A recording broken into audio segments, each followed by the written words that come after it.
Assalamualaikum.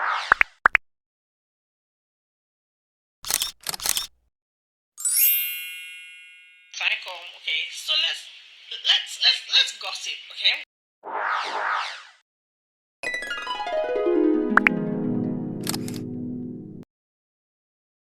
Sistem perundangan di Malaysia memperuntukkan pelbagai undang-undang yang dijalankan di bawah bidang kepentingan masing-masing. Salah satunya adalah Enakmen Jenayah Syariah Terengganu 2001 yang memperkenalkan hukuman denda RM5,000 atau penjara 3 tahun atau kedua-duanya bagi individu yang menggoda isteri orang lain di negeri Terengganu. Perkara ini telah menimbulkan kontroversi di kalangan masyarakat dan satu suara baru-baru ini telah muncul dalam perbincangan mengenai hukuman ini.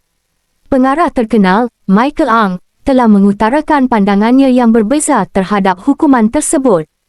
Beliau berpendapat bahawa hukuman tersebut hanya dikenakan kepada lelaki yang berperanan sebagai penyondol tanpa menyentuh kaum perempuan yang terlibat dalam perbuatan serupa. Menurut Michael Ang, hukuman tersebut sepatutnya melibatkan kedua-dua jantina. Beliau tidak bersetuju dengan perbezaan dalam penjatuhan hukuman antara penyondol lelaki dan penyondol perempuan. Pendapat Michael Ang telah mendapat sokongan di kalangan netizen, khususnya di ruangan komen media sosial. Banyak yang setuju dengan pandangannya, termasuklah kaum wanita yang merasa hukuman tersebut sepatutnya dikenakan terhadap kedua-dua jantina. Mereka percaya bahawa keadilan hanya dapat dicapai jika hukuman yang sama dikenakan kepada semua yang terlibat dalam perbuatan menggoda pasangan orang lain. Isu ini juga telah membangkitkan perbincangan mengenai kesaksamaan gender dalam sistem perundangan. Beberapa pihak berpendapat bahawa keadilan haruslah melibatkan kedua-dua jantina dan tidak boleh berpihak kepada satu pihak sahaja. Mereka mengusulkan agar undang-undang yang berkaitan dengan isu ini diperkemas untuk memastikan penjatuhan hukuman yang saksama dan adil. Walau bagaimanapun, terdapat juga pendapat yang berbeza mengenai isu ini. Beberapa individu berpendapat bahawa hukuman yang sedia ada telah memadai dan tidak perlu diubah. Mereka berpendapat bahawa sistem perundangan haruslah berlandaskan kepentingan masyarakat tempatan dan dalam kes ini, hukuman yang dikenakan telah diputuskan mengikut pandangan dan budaya setempat. Perbincangan mengenai hukuman menggoda pasangan orang lain ini masih berterusan.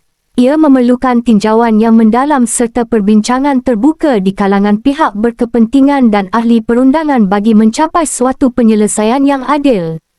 Masyarakat perlu berkongsi pandangan mereka dan membantu membentuk dasar yang lebih adaptif untuk menangani isu-isu seperti ini dalam sistem keadilan yang dinamik dan bersifat inklusif. Dalam keadaan yang serba cepat ini, bantuan teknologi dan pendapat masyarakat amatlah penting untuk mencapai keputusan yang menggalakkan perpaduan dan keharmonian antara semua pihak yang terlibat. Sambil kita terus berusaha mencari penyelesaian terbaik dalam isu ini, perbincangan dan dialog terbuka adalah langkah yang penting bagi memastikan keadilan dan kesetaraan gender ditekankan dalam sistem perundangan negara kita. Nama pun unofficial gossip. Sangatlah bahaya apabila followers menganggap semua berita yang disampaikan ni sudah dikira benar. Ini adalah kerana setiap bahan rujukan unofficial gossip ni diambil daripada media hiburan yang kita sendiri tak tahu kesahihannya. Jadi berhati-hati, jangan sampai jadi fitnah dan buka aib orang lain.